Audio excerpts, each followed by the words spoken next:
Hey y'all, good morning. Almost afternoon, man. Happy Thanksgiving to everybody, y'all. Happy Thanksgiving.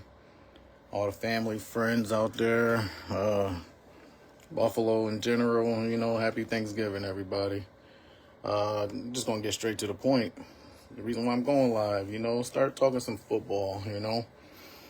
Thanksgiving, I feel like is a great day and time for me personally to start talking football, man. Thanksgiving in my family in the Buffalo area is definitely surrounded by football because back in the day, high school football championships in Buffalo used to take place on Thanksgiving. And, we don't have Harvard Cup football anymore, but it used to be called the Harvard Cup.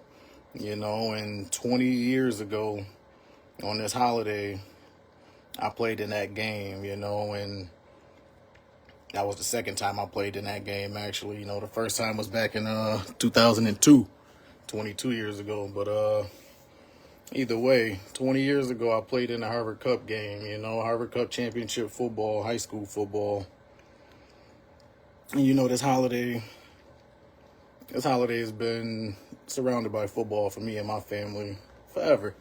Because, at least in my lifetime, because, high school football in Buffalo, my older brothers, I got, not the oldest, so I got older brothers as well that played football in this city as well. So they have played in Harvard Cup championships too, so they know what it's like to be up on a Thanksgiving morning, going to school when the stadium is around the corner. You go to school anyway and get on that bus with your teammates to drive to All High Stadium and play in front of your friends and half the city of Buffalo, or the people that care about high school football on that day. Thanksgiving Day parade is also that morning, or was that morning as well. I don't know if it's still going on. I never went to the parade. But, Thanksgiving in Buffalo football, all memories that I have personally, just from Thanksgiving, watching Harvard Cup football, watching my brother play in his Harvard Cup game, and I guess that was 30 years ago. Back in like 94, he played in the Harvard Cup game against, some coaches that I see still coaching nowadays as well, So I feel like the city of Buffalo and football on Thanksgiving is definitely a good thing. So shout out to Buffalo, shout out to the football, shout out to Thanksgiving. Talk a little bit about my Thanksgiving football stories, and 20 years ago being in this time, I'll be suiting up to go play Riverside High School. I got my Hutch Tech jersey on. This is a good day to start talking about some memories about 20 years ago playing high school football. So I don't even know where to begin. Like this time, shoot, just like 9-1 or something like that. I don't know. You play through a whole season of high school football, and you get. As a kid, I watched my brother play in the game, both my brothers play in the game, so you get nervous because it was my second time, junior year, 20 years ago, and it's just like, am I going to get to win one of these things? I saw my brother win it. I saw my other brother tie. How do you tie in a championship game? Ask the city of Buffalo, man. Ask Buffalo, New York. But how do you tie in a championship game? It happened. I saw it happen. The stories is out there.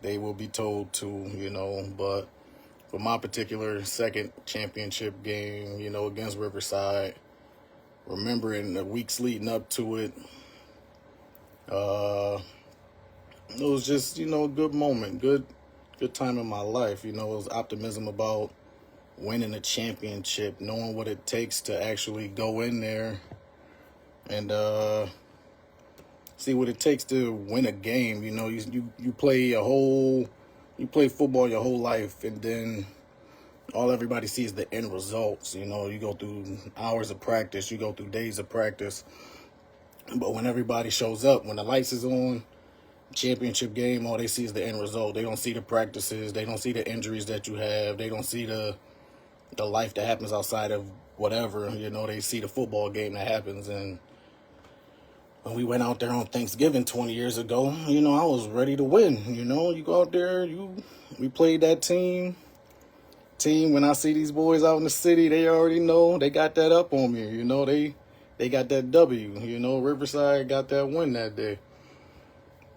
But what I remember about that game, you know, snow, cold, bad footing, you know, the grass. We played on grass back at All High Stadium when I played. You know, the scoreboard was on the back of the school. If you go to All High Stadium now, you know, the scoreboard and setup is a little bit different, not totally.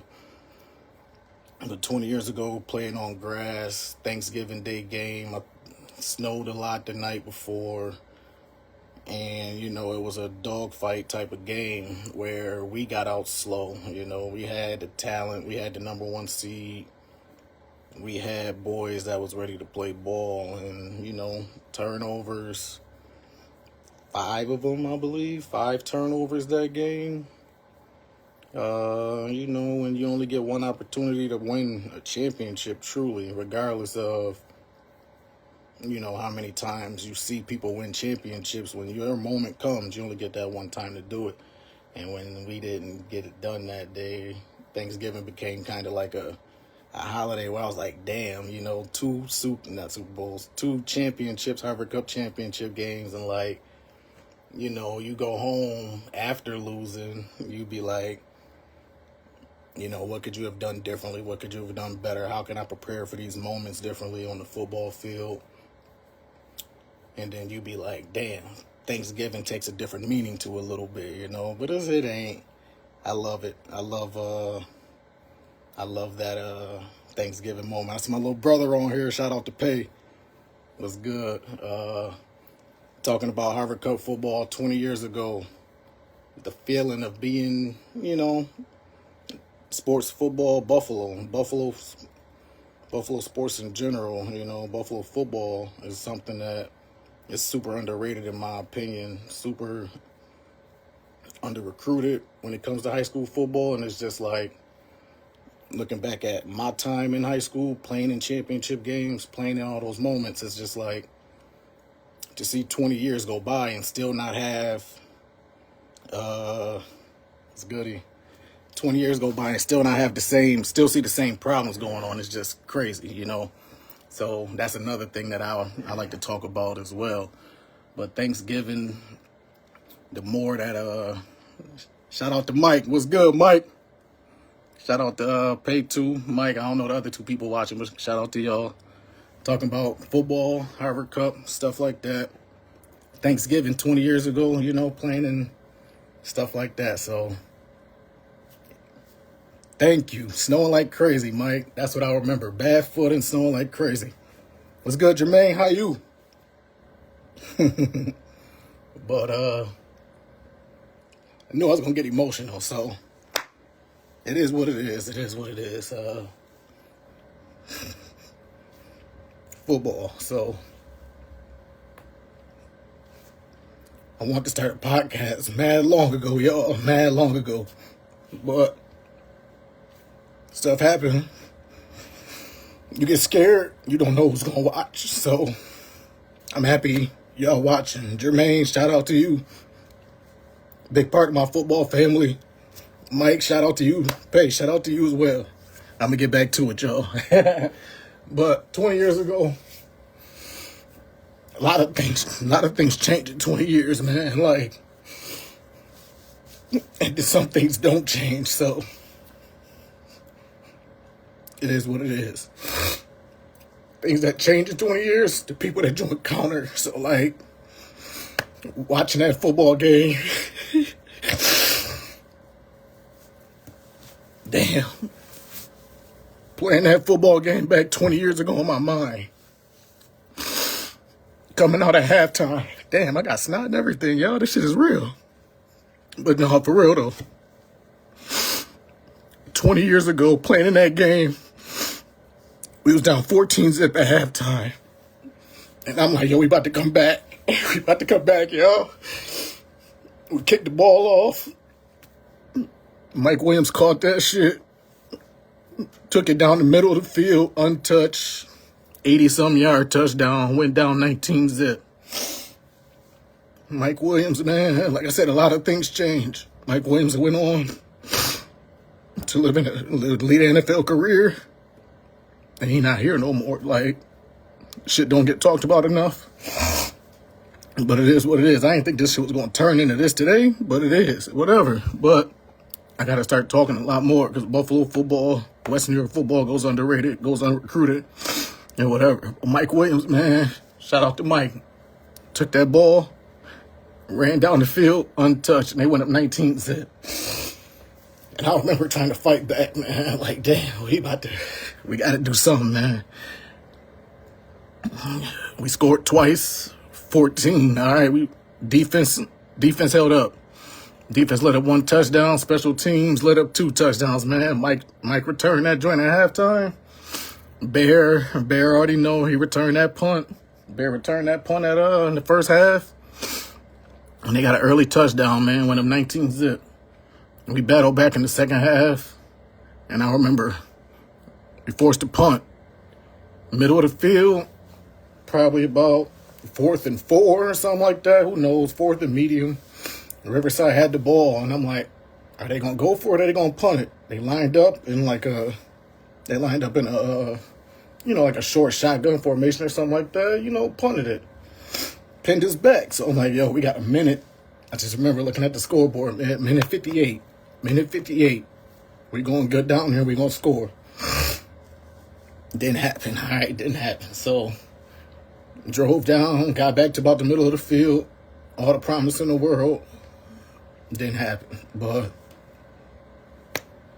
it is what it is. That was my junior year. I feel like I had another year after that. So, Buffalo football,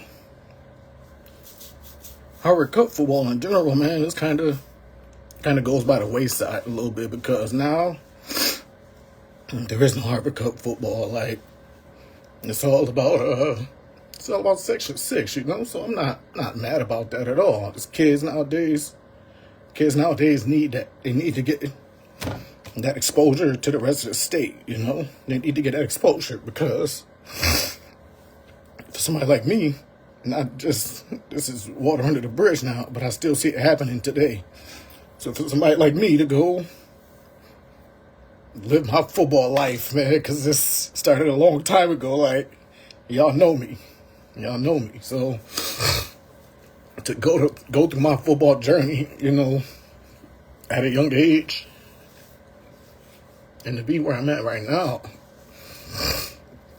and to see kids that I coach against, that's still playing, that's going to recruit it, don't get that college recruiting experience, don't get that, I don't want to say proper coaching because I don't know what other coaches do. Coaches are whatever. Coaches do what they do. They mentors, they do other things besides the X's and O's of football. But, like, just to see the talent be so equal and, it's a divide, man. So, shout out Perry. Shout out C. Hi, Mom. How you doing too, Ma? But, like, yeah, man, so football.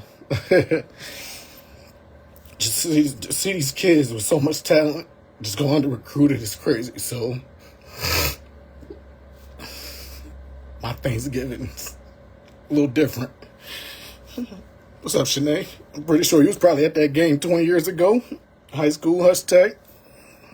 Found this jersey, put this on for y'all, so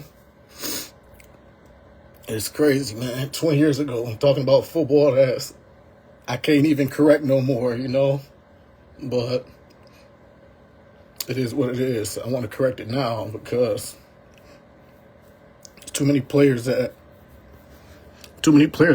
is probably not going to see what I saw through my college experience, man. So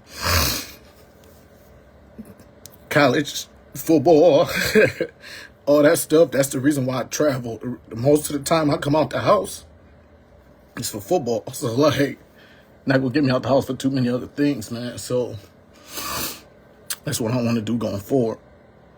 And that's easy to easy to say. You know, it's easy to say. Gotta get out my own way with that stuff. I so much miss Turkey Day games, all high tradition, Thanksgiving morning. That was it, man. I don't know how to bring it back, but they got to find a way to bring it back somehow. You know, maybe make it I'm just throwing ideas out there. Who cares? Shit, make it happen. Maybe make it a Catholic school versus a high school thing. Who knows? But something, man. Bring it back. You know, something. There's plenty of ways to skin a cat. Make it happen. But sheesh, I feel like it's a good time to talk football. So I'm gonna just keep on talking, man. Thank you for tuning in. What else to talk about? Shit, Harvard Cup football. Just so many things, so many stories to get out. And you never know when's the time. So until you say it, now is the time. But I know it's probably people out there playing football. I know Buffalo in general, they find those Thanksgiving Day games before the Turkey Day game. And that was something that I never played in because that was just because I was always good enough to play in the actual game. So playing in a fake game, not saying it's fake. Them boys out there having fun, man. Them boys, they're doing their thing, having fun. So playing in those type of games never was my thing, man. Because I already knew that I was going. I had something bigger in mind. I wanted to play actual football. So like that was my thing. But shout out to the people playing those Thanksgiving Day games out there. I know what's good, bro. How you? What's up? Not much, man. Oh, good, man. Doing all right. Shit, man, they got me emotional out here. I knew it was gonna happen. It's all good though. People see me cry before. Like I coach now, so like I tell my kids, I can't ask for y'all blood, sweat, and tears. Y'all not gonna see me bleed for y'all, sweat for y'all, and cry for y'all. So I live it. Can't preach it if I ain't living it, and that's one thing that I do. It's one thing I do. So my bad. How you, man? Good morning. Good afternoon. Happy No, it's Thanksgiving, good, bro. bro. I just want to jump on and say, man, so, anybody who listening, I'm Sammy's big brother, Andre Smith, Mac High, class of 1995. I played in the Harvard Cup 30 years ago. So you played in the Harvard Cup 20 years ago. Yeah, my second one, man. I played, and we tied Riverside 6-6 in the last Harvard Cup game that did not have overtime rules. I still say we the champs because we beat Riverside in the regular season 18-6. Mm-hmm. Also, I think that they took away a TD from us in that game that should have been called a TV. But still, shout out to all the Riverside dudes that's still around Buffalo. I know Alejandro Overton is still out there doing some great stuff for local kids. That dude was a monster receiver back in the day. One of the best receivers I ever played against. Man, Hitman was on that team. Duran, I mean, unbelievable. But just got me going through this, man. Like, I'm emotional as well. Like, my man David Costner, I got to give a shout out and love to Dave Costner, D-Cos. Yeah, shit. Yeah, man. Like some things I remember about that game. So one of my coaches, my Little League coach, my first Little League coach ever, he gave me that tape, and I think I gave it to you, the DVD of watching it. But I watched it back before I gave it to you, man, and I'm looking like, I think I had like 4 plays from the one or something like that. Yes. And I remember as a kid going home, like they tied the game, but watching it back as an adult, I'm like, how did they tie this game? Like that game looked like it should have been, y'all should have won that, and it should have been over, and it should have been a different story to tell today. But like, I was just, seeing that game, I was probably 5? I don't even know. Was it 94? 94. So 94, yeah. I was 6. Yeah, I don't remember too much about, that's a lot. So like, I just remember it ended in the tie and going home and you not being too happy. Yep. You know? The happiest thing I did that day, we went to Nana's house, and Nana's macaroni and cheese was always banging. So that was the happiest thing about my day that day was that I was able to go and spend time with the family and eat Nana's mac and cheese and her pineapple upside down cake. But yeah, that was a wild day, man. It was crazy too because Riverside was celebrating. They were so happy, and I just remember Gabriel Perez, well, a monster linebacker to play right behind me, all conference, all Western New York linebacker, and he said, "Yo, raise y'all hands, man." I'll never forget this. He said, "Raise y'all hands too. Y'all are winners like they winners. You see them celebrating, we gonna celebrate too." And that it put a lot in perspective for me, man, because you know what? Like, even though we tied and we were sad because, you know, we really thought we should have won that game when you got 4 chances from the 1. But it was Buffalo. It's Buffalo, bro. That field was so tore up. Man. It was so tore up. I mean, there was not a shred of grass left on that field. It was all mud. There was no traction. I remember driving a dude out of the back of the end zone on 3rd down, thinking that we was going to score that play. And I took him. I tried to Michael Orr him. I swear, if he had fallen backwards, I would have tried to put him over the fence. And I just remember thinking, like, I don't even know how I stayed on my feet. It was just that crazy, you know.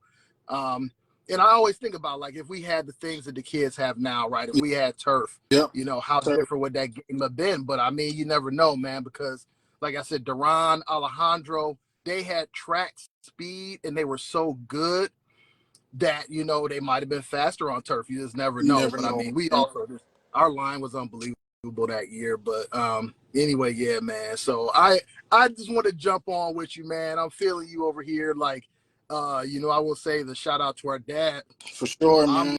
Shout out to him. I'm not the same. You know, I'm not the same. No.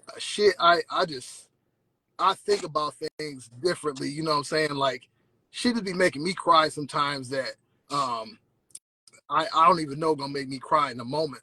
But the last job I worked at, man, a dude said it's power in vulnerability. And that stuck with me, man. It's power in vulnerability. Mm-hmm. And, you know, so I want to jump on here with you, man, because I just want to show you some love. Sir, I appreciate that, man. I miss y'all. You know, I'm out here in Delaware, y'all, for y'all that don't know. I'm in Delaware. My family is in Buffalo. So I don't get to see them much. So it's cool to be able to interact like this. I appreciate you hopping on, man. I'm gonna go live more. I gotta get these thoughts out, man. I gotta get this thing out for the city, for myself, for my sanity, because it eats at me, man. And being coaching still, seeing the kids that I'm trying to teach, the stuff that I learned, I don't want to say so late, but later on, if I knew that stuff in high school, if I could mix the talent that I had in high school with the stuff that I learned in college, and I learned it in the college, I'm not going to even say nothing bad. I learned in the college that we won 8 games, and you know, but the stuff that you take out of it, the X's and O's don't change. I'm learning that as I progress through the sport of football, watching this shit, like the X's and O's don't change much, man. It's a cycle.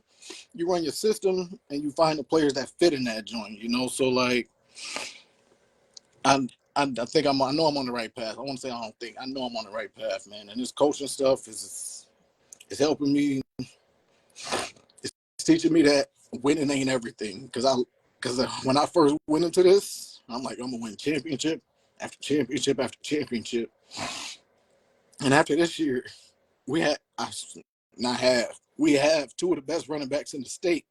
Like, and to see them battle injuries and go through the season that we had this year, you get one opportunity at getting recruited. You get one opportunity at being seen, and they only see the final result. You know, they don't see everything else that goes into it. That's football, and that's football in a nutshell, though. You practice 1,000 times more than you actually play those games. So, with that being said, it's like I learned this year to be more of a not learned, but it came on to me after we lost in the playoffs.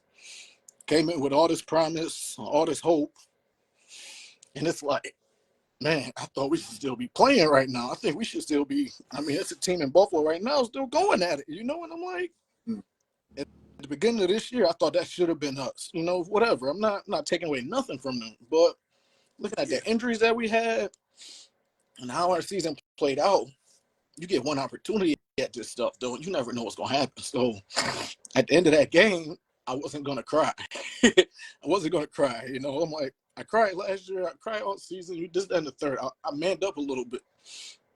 But I saw one of the players' uncles. He was like, man, good job this year, blah, blah, blah. But he said he couldn't do it because he pointed more towards the mentorship role that I play for these kids. And, you know, I don't think about the mentorship role that I play to these kids. You know, I'm out here, I'm typing in plays. I'm trying to win the game. I'm thinking scheme. I'm thinking win, win, win, you know. But it's the little things that I do, I guess, that show the mentorship, showing up on time, being there, you know, whatever. But hearing him say the role and how that the role that I play in these kids' life and how they look up to me and what the things that I do for them and how that way, like when I went into coaching, I was more about the W's and the L's. But hearing him talk about the mentorship, and I hear that from other people too, but hearing it in that moment, it hit a different button on me. Like it's more out there to give than just to win it and losing. It's about like what you learning in those wins and losses as well, man. Yes. It's like what you learn in those wins and losses. Yeah. So, and I'm gonna tell you what, man.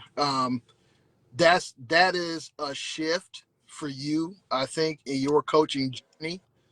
That had to happen. Like people can't tell you that. You know what I'm saying? Yep. Like people can't tell you, like, hey, man, you got to go out here and you got to be about mentoring these kids. Like, you know what I'm saying?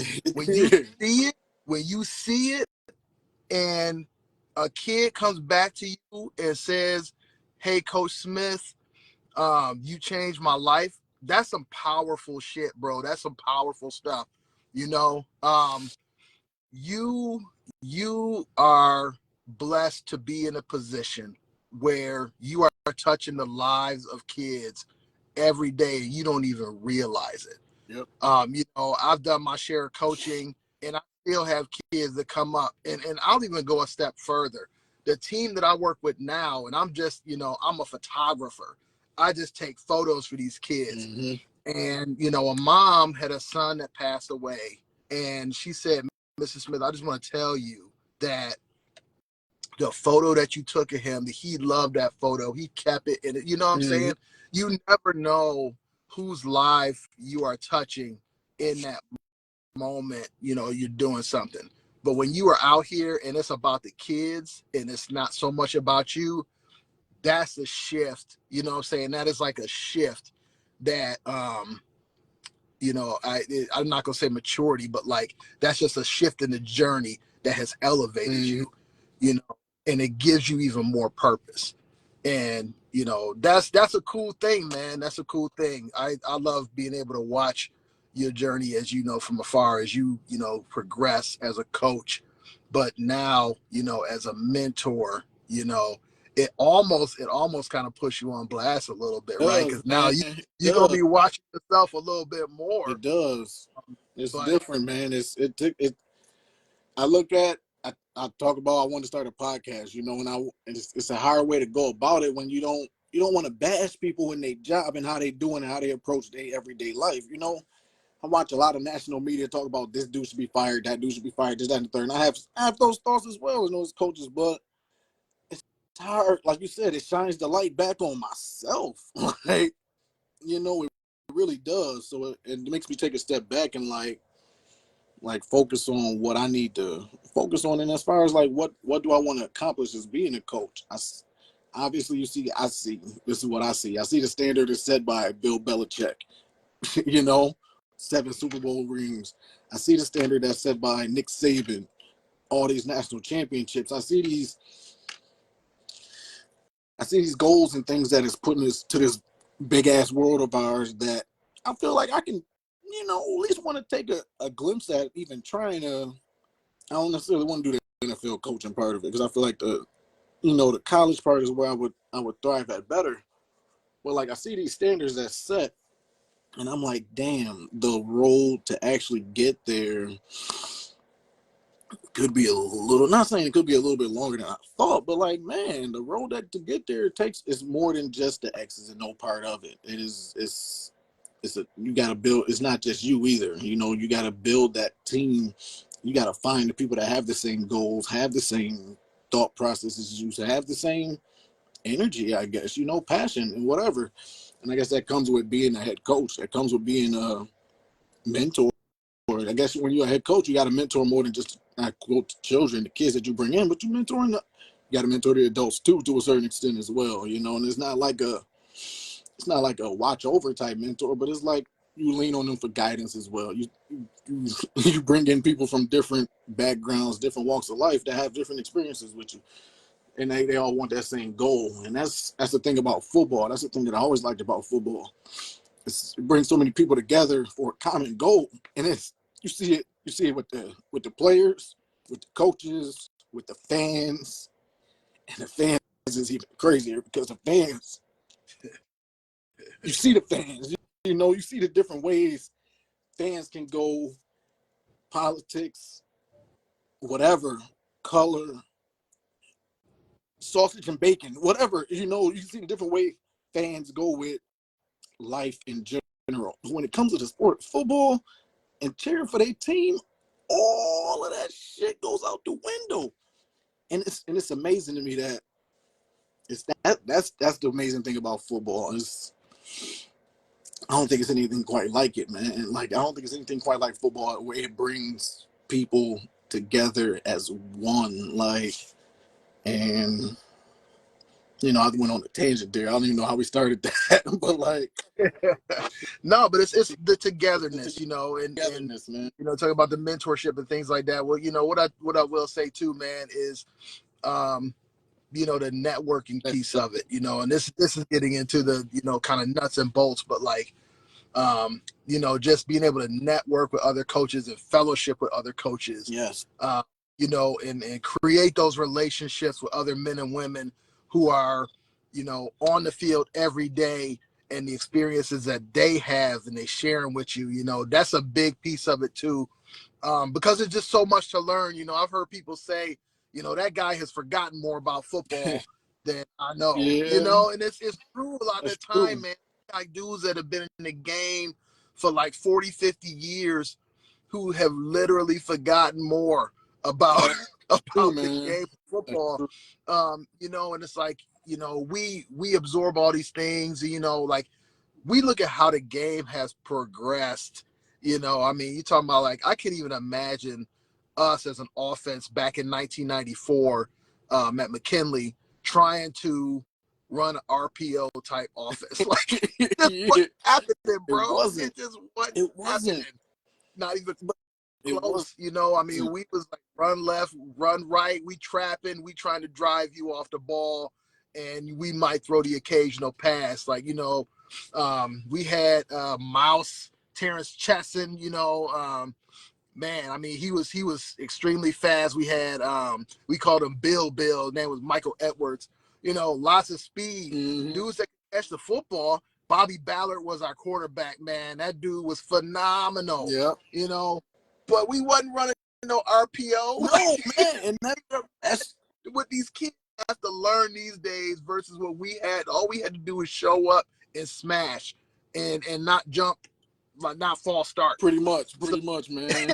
And y'all coaches got a lot to do these days. Feel like more than what they ever had to do back in, you know, the 90s or the 80s. And that's true. And that's a disconnect that how was your college experience though? Like when you went to college and played, what type of offense or defense was you learning there? Like how much of a jump was it for you? Because you played what, D1, AA, right? You went no, I played D2 at Missouri State. And yeah, so when I got to Missouri Southern, we ran a more zone style offense. Coming from Buffalo, going to Southwest Missouri, a lot of this stuff was you know, Greek to me, bro. Like I didn't know really like what a zone style offense was. You know, I never had to really hook anybody. Worry about taking a zone step, making sure the dude didn't cross my face. You know, they said to me, cross your face, And I was like, what the hell does this coach mean by cross my face? Exactly. So, you know, And that was what, it 30 years helped ago? me grow 30 years ago. And that, I will say that helped me grow as a football player so much because, you know, like I can say now, I would never have said, I probably wouldn't have said this 15, 20 years ago, but, you know, coming from the Harvard Cup and, you know, doing what I did in the Harvard Cup, I left McKinley thinking, okay, I'm going to Southwest Missouri. Because I thought I was a D1 player. I'm going to Division II school, and I'm trying to take somebody's spot. Yeah. And bro, there's a dude named Steve Halverson, one of the favorite dudes on my team, man. He's big number 99. He was 6'5", probably about 265 pounds, looked like Ivan Drago. All right. Yep. They lined me up against this dude on a scout team every single day that I was at Missouri Southern my freshman year. And bro, when I say I got taken to school, him, Richard Jordan, who played a great career, he played for the Lions, and he played for the. I had to pull across the line on a counter, and I had a full head of steam, dude, at 290 pounds pulling across the line of scrimmage, and Richard Jordan put a shoulder into me, and I thought I was gonna lose my breath, dude. I thought I was dying on the field because this dude was so strong. You know, he was like a 250-pound defensive end. So, yeah, so it was a huge step up and a big learning curve. And I think that you know, one thing that's a disservice to these kids is to pump them up so much in high school and make them think that they are more than what they are, and for them to not be educated. But now you don't have that as much because now you got camps, right? Now you go to a camp and now you got measurables. You know, so my son, you know, AJ, he plays at Bryant University's FCS school. And, you know, even him, like he had a 10.5 or 10.7 standing broad jump coming out of high school. And he had all the measurables, but he was still a 6 foot, 220-pound kid, you know. I mean, you can find that in any state, anywhere, right? You know, so now we in this transfer portal life, and it's real different. You know, I mean, you see kids in college who really thought they had a chance to play 3-4 years at a FBS, FCS, even a Division II school. They've been at a school for 2-3 years, and they are transferring in dudes who they plan to put right in front of you. They are always recruiting your replacement. Exactly, man. And I feel like high school kids right now are truly at a disadvantage. You know, they are always going to be at a disadvantage. COVID set the recruiting business back years. Like kids having 7-8 years of eligibility is like unreal. You know, it's 26-year-old kids still playing college football. And I'm not going to say, I see why though. They're getting paid now. Like, so these kids is getting paid more money to play college football, whether it's under the table or now. It doesn't have to be under the table anymore. They can get paid to play football. So, and that's not a bad thing. These kids do deserve to get some type of money, some type of compensation besides just a quote scholarship, you know. I don't want to talk about how they should do it or if they should go about it and salary cap. That's different stuff a different day, you know. But like they should get paid, and it's not a bad thing that they are. But like it's just like the learning curve that I had coming out of high school that I remember going into college was the same thing, you know. Like the offense, you learn these things. And you're like, where the hell was this? You know, it's not new. You know, somebody's been learning this stuff. Somebody's been teaching this stuff for decades or whatever. Why the hell am I learning dive right, dive left, pitch right, pitch left? You know, like I don't know how that goes. Like I don't know where the disconnect was at between what I learned for 4 years in high school as far as an offense was versus, you know, taking that next step to a college level. You know, that's like you said, zone blocking. I didn't know what the hell zone blocking was. I remember vividly now playing on the Division III level. I didn't know what to expect in college football. But training camp was literally 2 weeks, and I was a commuter, so I had to move on campus for 10 days, live on campus, And I ain't gonna say this, but they owned you. like unless you wanted to leave, you could have left. Trust me, they had the Turk. You know, they had the Turk. They said every day the Turk is gonna come by and somebody's not gonna make it to the next day of camp. You hear those stories, and yeah, the Turk does come. People did quit the football team, but that was never gonna happen. So it ain't for everybody, bro. Hell no, especially when I didn't play all 4 years of college. I mean, look, I know, man. You know, I talked to some people nowadays that I played ball with. I'm like, you didn't play all 4 years? And he was like, no, man, I stopped. I'm like, damn. Like, you know, I never had that thought process. I was going to go there. Football kept me in school. Like, if I didn't play football, I wasn't going to graduate. And I had to graduate after playing 4 years. But, like, stepping into that first year and learning what a zone blocking was and learning that there's no such thing as a two-hole. We're only calling it 272 because we want you to go right. All right? It don't necessarily mean we want you to go to this two-hole where this guard and center's at. We just want you to go right and then play football. And I'm like, so in the meeting, it's now granted. I said they own you. My bad. That's where I was at. They said they own you. So they give you this. They give you this schedule. The first day of training camp. I'm like, I just graduated high school. First day of training camp. They give you the schedule, and it's jam packed. Your hours are set until 10:30 at night bedtime. You know, so I'm like, 10 straight days. You're not leaving campus. You're not doing nothing. They said if you need anything, you know, go now because once training camp start, you are there. So you get the schedule 6 a.m. Wake up. You know, I'm like, all right, wake up. I thought I set an alarm. Hell no. The captains is going to come banging on your door at 6:30. And if you ain't up by the first 6 door bangs, your ass might as well just get up and open the damn door. Because that's how it's going to happen. Every day, the captains will wake up 6:30, blah, blah, blah, blah, blah. They knock on your door. You got to go to breakfast, all right? People shower. People go to breakfast. You eat breakfast. From breakfast is walkthrough. From walkthrough is lunch. It's like lunch, then workout. And if they want to do a double day, that first practice might happen at like 9:30 in the morning. They give you the schedule that they already know what you're going to do. So by 3 o'clock practice, it's like, all right, you got dinner, you got time to shower, and then it's meetings, man. So like the way the disconnect from high school to college was so drastic because in high school, you go practice for 2 hours, 2.5 hours, you go home. You don't watch film. Well, I'm not saying we watched a little bit of film here and there. We did a little bit of this and that. But like the disconnect and the time commitment that I committed through through college compared to high school doesn't compare. And the talent had to catch up to the X's and O's because guess what? Talent-wise, I felt like I could have played in front of a few people. I could have been on the field. But did I know what I was doing as a freshman in college coming out of the Buffalo Public High School system and trying to learn that type of system and be productive the very next year? Hell no. Like, hell no. Like, zone blocking, counter steps. Like you said taking zone blocking steps and stuff like that. I'm like, yo, happy Thanksgiving, Drew, and all that. Happy Thanksgiving, people tuning in. But like, man, taking all these steps and all that stuff is like, just give me the ball.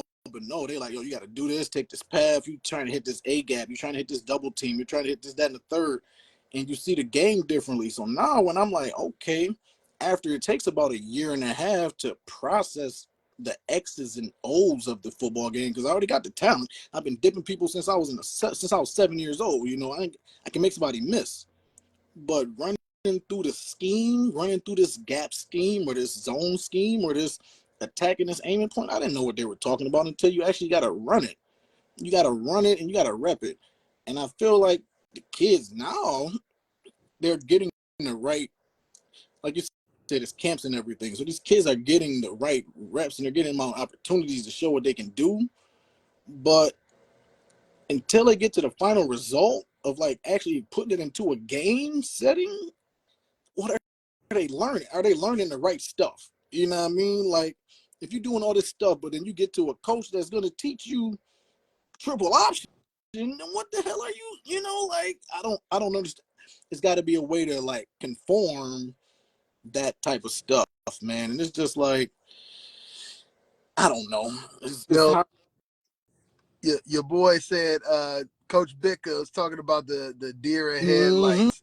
Mm-hmm. Remember how Coach Bitka used to talk about Yeah, his big eyes, like deer in headlights. That was him starting as a freshman and having to process all that. It's true.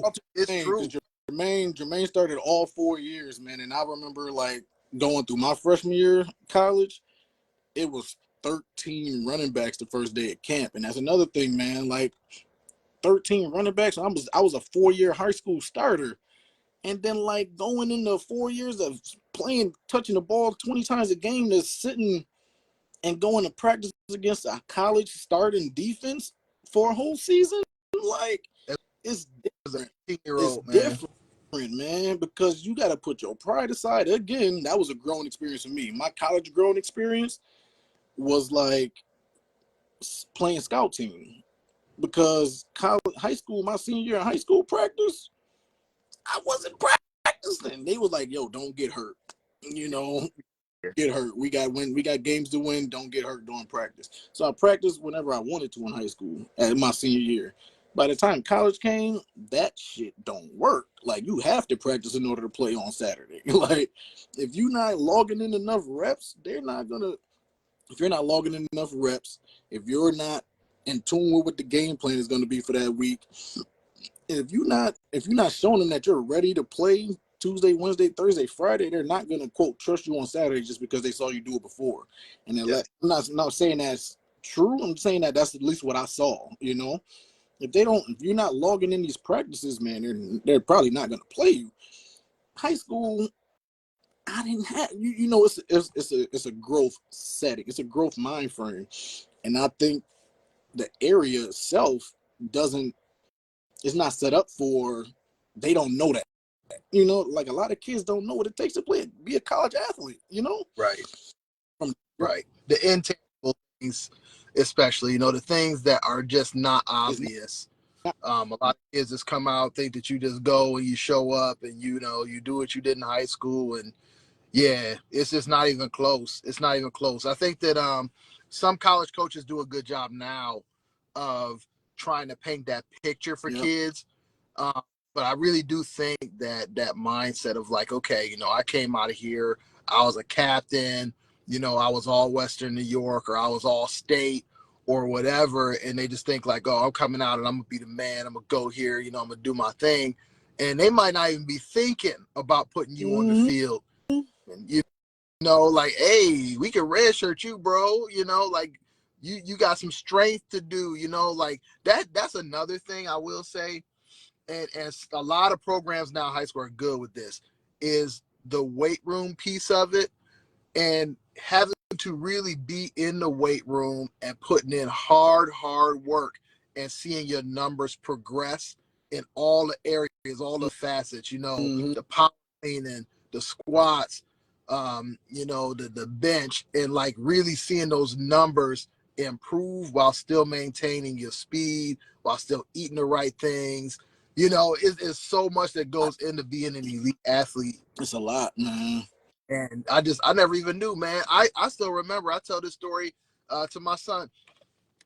I don't even know if you remember the defensive lineman. He played for the old school Redskins, Charles Mann. I remember him. So I remember seeing an ad where Charles Mann had a 2-liter of Coke, and he was drinking that 2-liter of Coke. And I was like, man, I want to be a D lineman like Charles Mann. This is my dumb ass in the hood. Yeah. And, you know, an 11-year-old. And I was like, well, if Charles Mann got a 2-liter and he drinking it like that, it must be cool for me to drink pop like that. 100%, man. I went to college. I was 17 when I left for college. I was 18 years old, drinking Pepsi during camp. And one of my fellow offensive linemen came up and said, dude, what are you doing, man? What are you doing? He's like, you are an athlete and you sitting up here drinking 4 or 5 cans of Pepsi.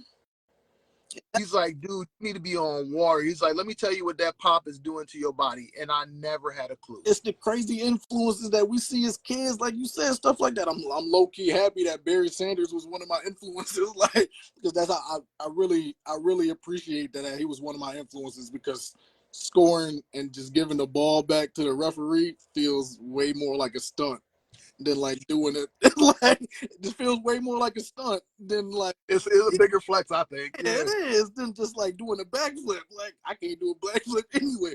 But like a cartwheel, signing the ball, all that stuff is attention seeking. Like that flex back. Like yo, this is the reason why. Like this ball is the main reason why.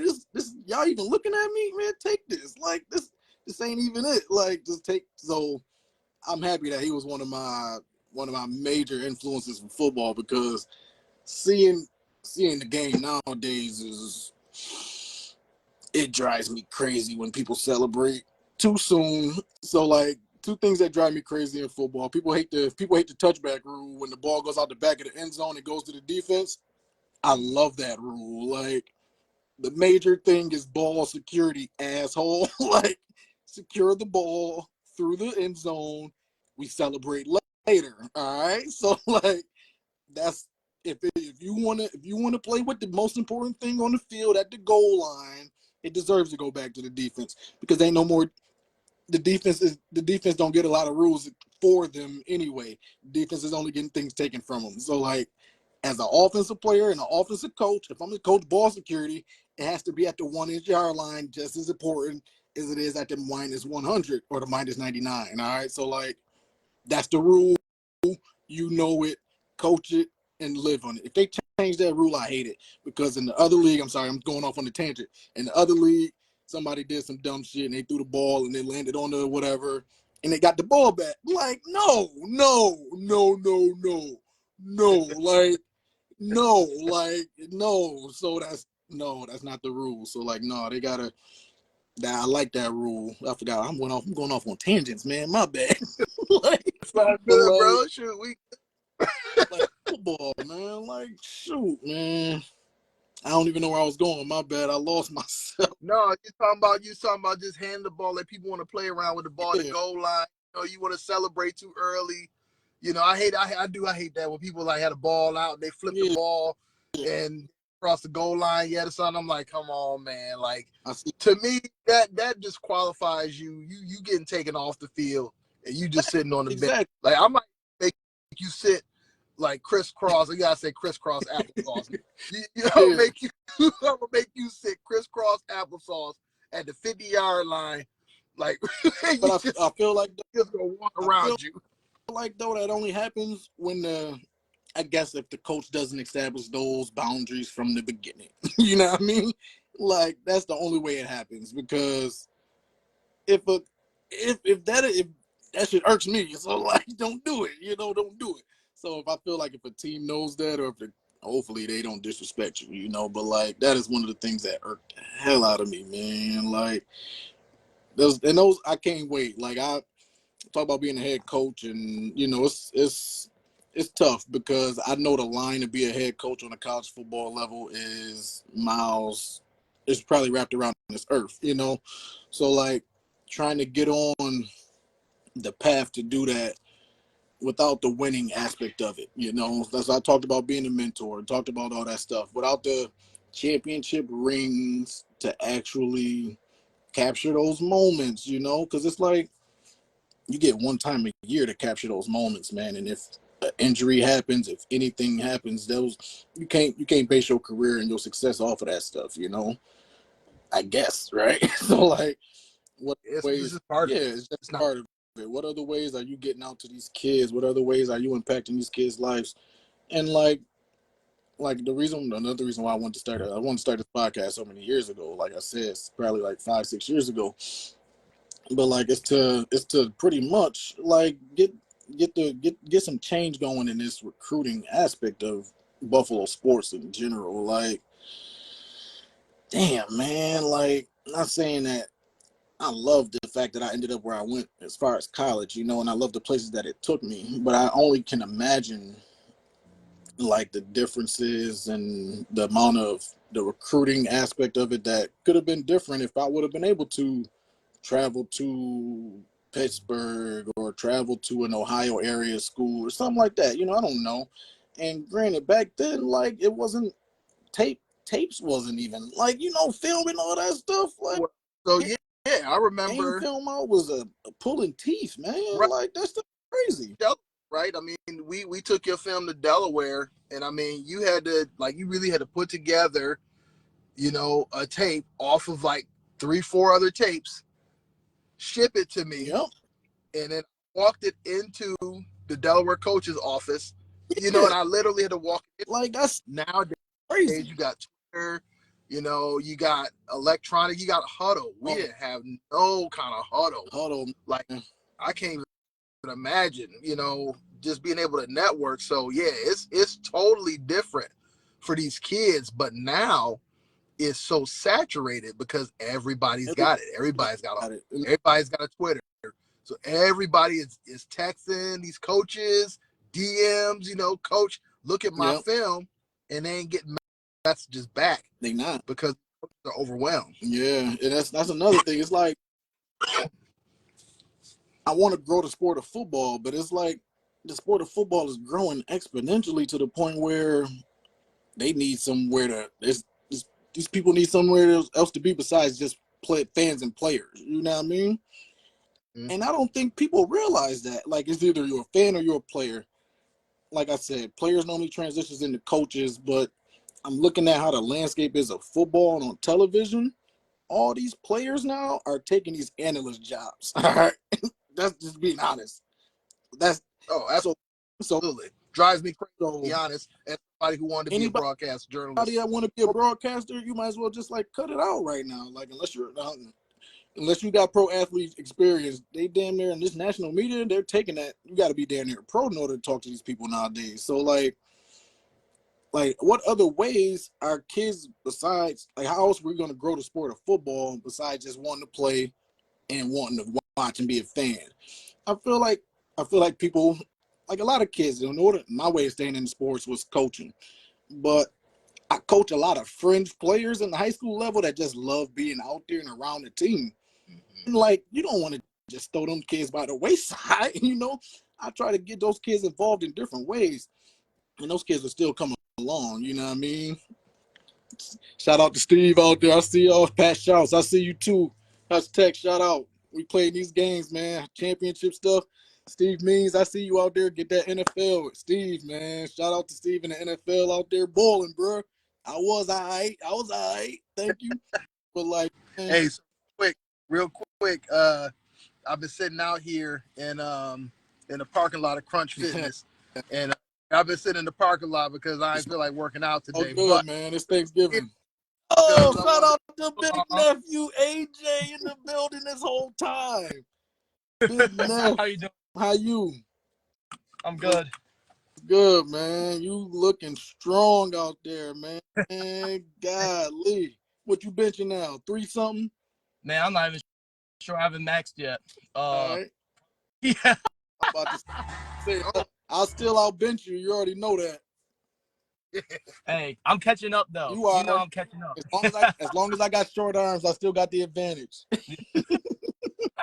Dude, man, always a pleasure seeing you, man. How was your season this year?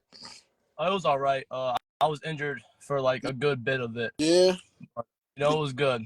Did you get a year back? Are you going? All right. What's what you looking like? You gonna be a junior, senior? What? Junior. A senior. I'll be a senior next year with 2 years of eligibility. That works. Right. I'm gonna see if I can get a medical waiver. Though the details with those things are all kind of weird though.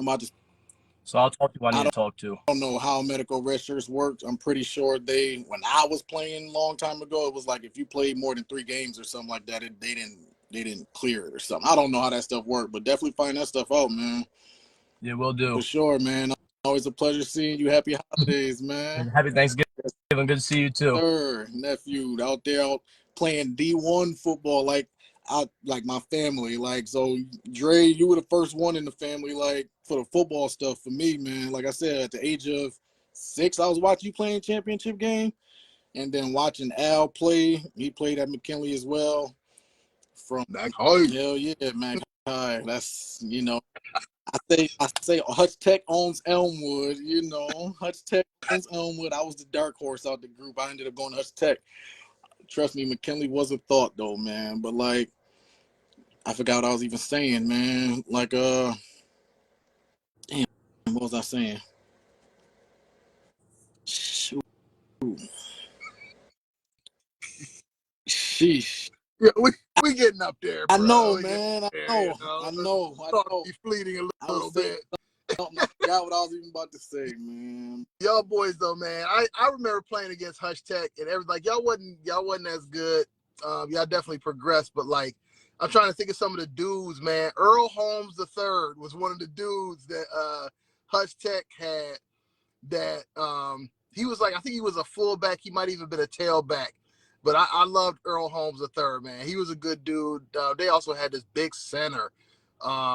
Man, I tell you what, he kicked my ass.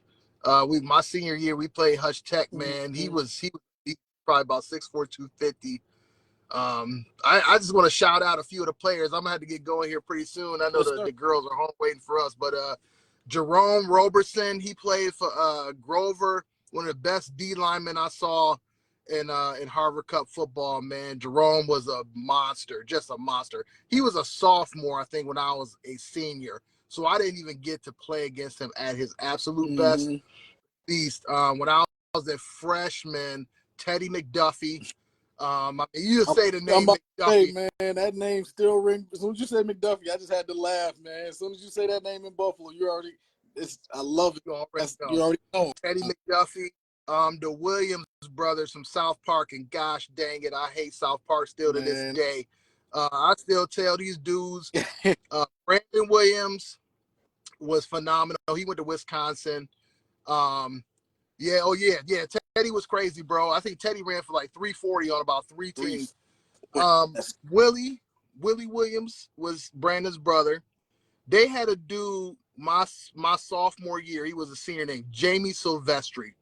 This dude was a guard, a D lineman, and I swear he changed my life because we played them. They beat us 52-14 my sophomore year, and I thought we had a team that was going to win the chip. And he pancaked me into oblivion. Like, he drove me back about, remember I was telling you earlier that I drove that dude out the back of the end zone? Yes. That's where my inspiration came from. I said, I'm not ever getting driven back and pancake like that again in my life. You had to get one off on somebody else. Yeah. And then I was just like a million of them after that. Excuse me, a couple more dudes. Victor Collins was a phenomenal running back.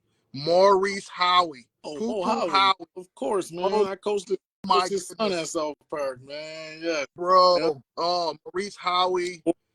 Oh, my God. Man. Markeith Adams. He was another one that was phenomenal. I shouted out some of the Riverside dudes, but, man, Harvard Cup football, just to bring this full circle before I bounce, man. Yeah. They got to figure out something, or just even like an annual reunion type thing where we bring back, some of the old school dudes and it just keep Harvard Cup football at least a little bit alive. I'm so happy that these inner city schools are finally getting to see, because, we would be ranked. I think we were ranked maybe 4 or 5 in the Buffalo News polls when I was at McKinley. Mm-hmm. And always used to talk about how, we want to play the Jamestowns. I think they had a dude named Henson, running back. And we want to play him. We think we the best defense in Western New York. Yeah. We really believe that. Like, give us a chance. And it was just never even a thought. And now they're getting to do it. So things have progressed. But, man, we got to keep the memory of Harvard Cup football alive, because it was nothing like it. It was nothing like it, man. Like I said, I know I got some players that I could talk about for days as well. Like, man, Smoot for sure. Chris Pratt for sure. Both of them running backs is the 2 running backs that I would put above me in my generation. In my time in the Harvard Cup, if you playing against James Henley, you playing against Chris Pratt, both rest in peace, man. You was had problems, dog, whether they was on one wheel or both health. Like, them was 2 running backs that, couldn't be touched. So, like, to even be mentioned in a sentence with them boys, or even just be able to grace the field. I actually got to coach James when he played semi-pro, like seeing and being able to teach him. Like, that sounds crazy to say I got to coach James Henley. Like, you know what I mean? Like, Mike Williams, another one, man. You said who?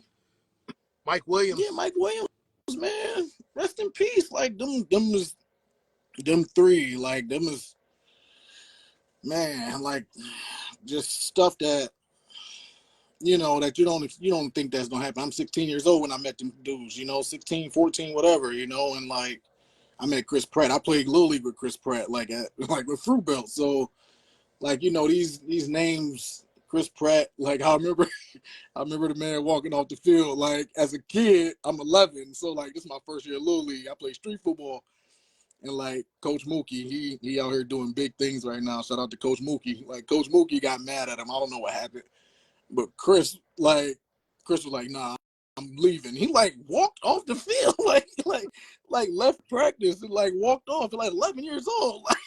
Like I would have never did nothing like that, but Chris did, man. But like to watch him play ball, because I remember he went to Turner Carroll, I believe, for a year, and then when I heard he was transferring into McKinley, I'm like, whoo, that Harvard Cup that I thought, I was as a freshman, we went there and we played in the Harvard Cup, so I'm like, we're gonna get back, as a junior. But I saw Chris Pratt transfer to McKinley from Turner Carroll, and I'm like, man, that's gonna get tough. That winning that Harvard Cup is gonna get tough. And he actually did win one before. He won one he won our senior year. And James, he won. That's crazy. We talking about them three: James, Chris, and Mike. Like James won my freshman and sophomore year. Shout out to South Park and them boys then.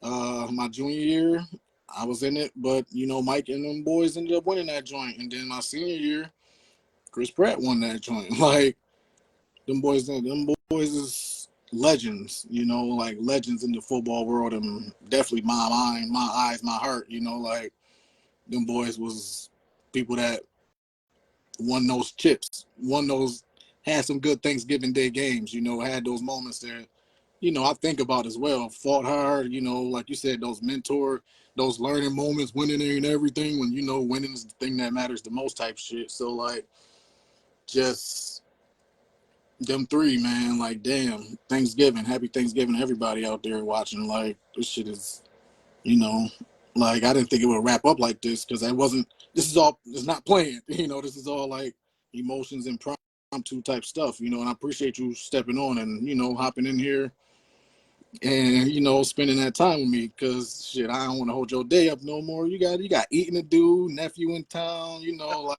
I appreciate you hanging out with little bro, so like, yeah. Man, I love you, bro. This was awesome. It was awesome to, this is the Thanksgiving Day treat for me. So yeah, do your thing, man. Start that podcast, grow as a coach. Big bro always got some parting words. Continue to grow, man. The more that you see, the more that you'll progress. Network, man. You always got a place to stay. If you ever want to come to the Glazer camps, or whatever they do for coaches in Baltimore area, but seriously, man, like however we can support, holler. But definitely network, bro. That's the one thing I will say. These coaches, like once you get under a really, really good mentor, he will take you with him if he knows that you're gonna work hard. Exactly. And it's people that I've seen progress from being a high school coach to a college coach that go to the NFL because their head coach took them with them. Exactly. I told you about my man Jason Rebrovich, from Clarence. End up coaching with the Bills. I think he's a Green Bay now, maybe. Like network, bro. So sky's the limit for you, man. You just keep on touching lives, and it won't be for naught. Yes, sir, man. I appreciate that, bro. Thank you, man. Love you, man. Love the family. I will do, man. Talk to you later. All right. Yes, sir. Peace. Peace.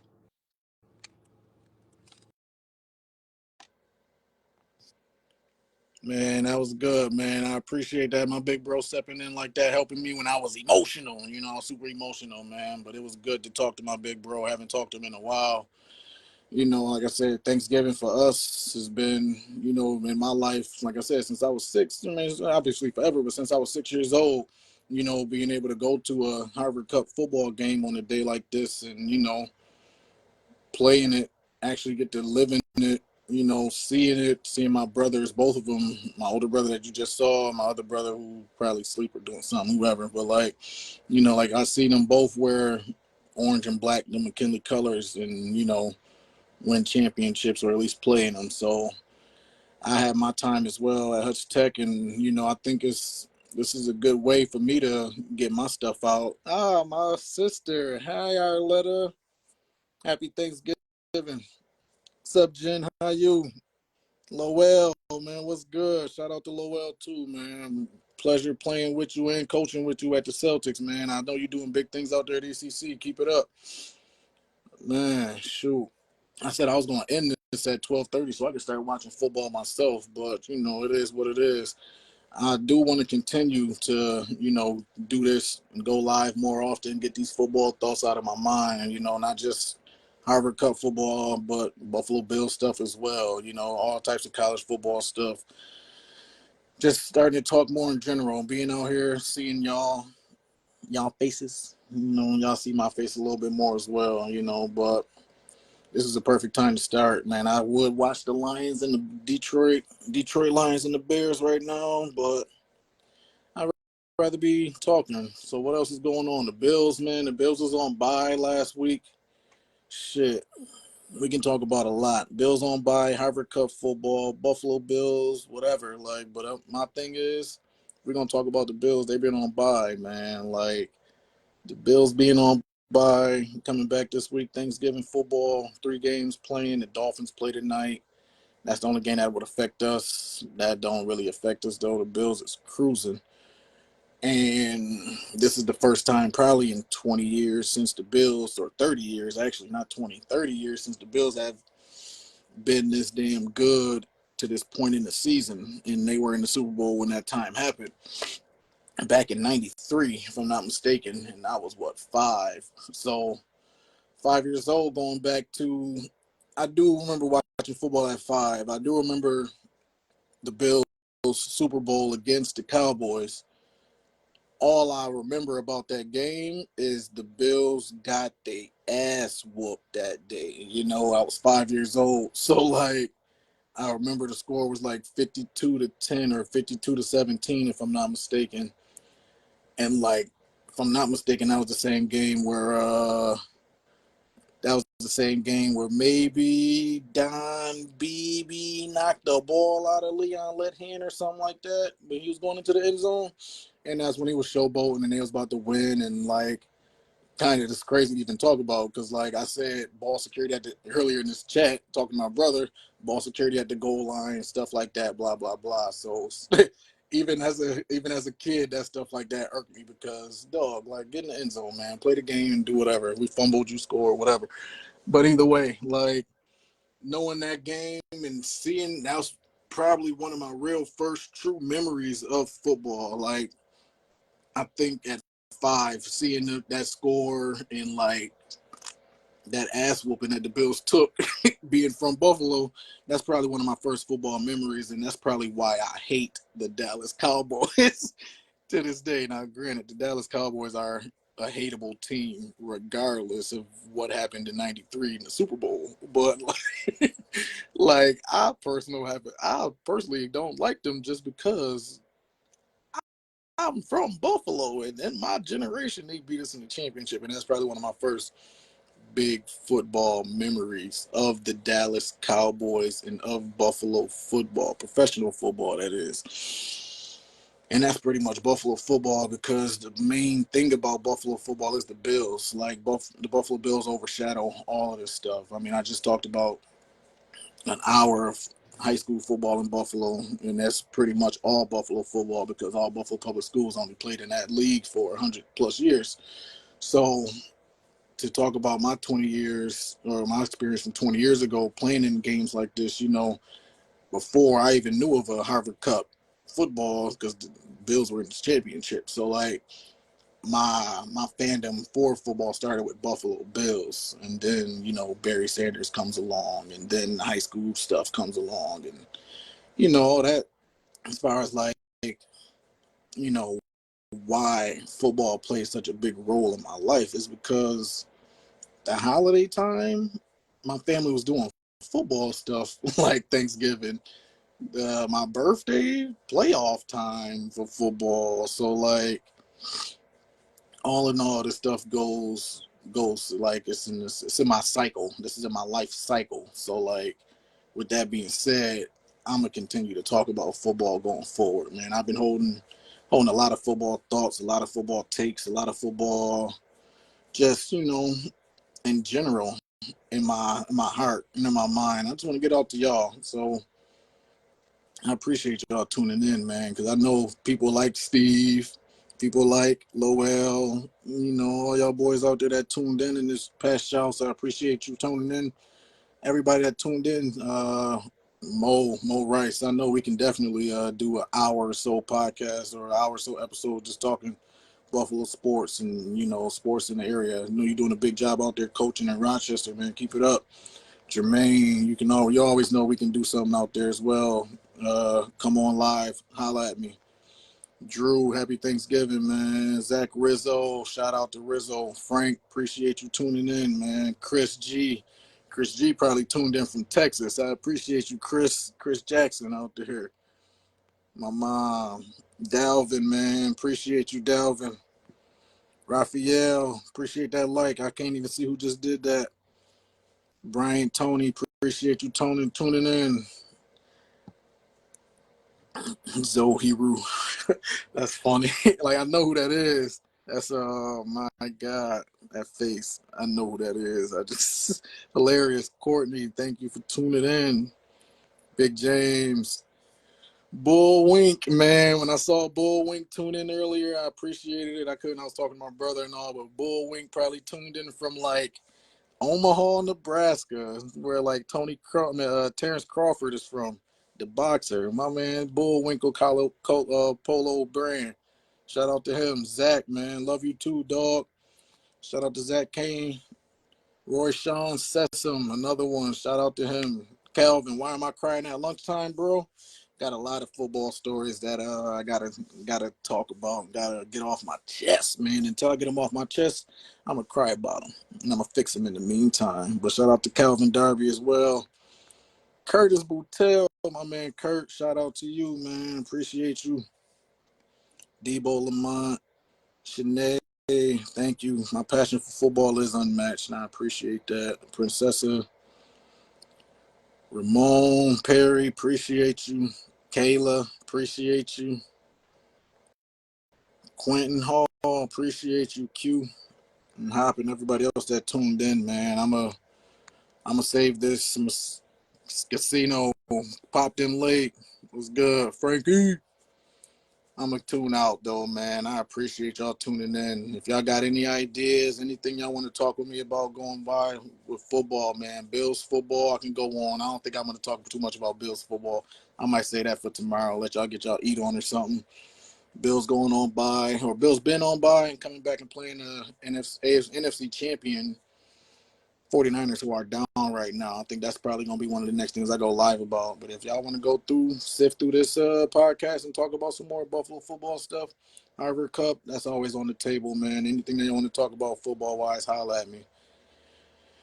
I need y'all, so hit me up. Hit me up, y'all.